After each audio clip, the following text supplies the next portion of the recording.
என்ன இது என்ன இது என்னை கொல்வது, என்னவென்று கேட்பவர்க்கு என்ன சொல்வது, புதிதாக ஏதோ நிகழ்கின்றதோ, புரியாமல் நெஞ்சம் நிகழ்கின்றதோ, நாடி எங்கும் ஓடி ஒரு கோடி மின்னல் கோலமிடுதோ.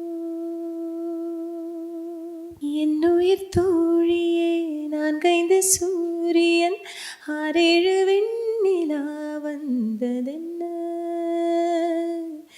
என் வானம் புதுமையாயானதென்ன, இது விஞ்ஞான மாற்றமா மெய்ஞான மாற்றமா, நம்முள்ளே நடப்பது என்ன என்ன.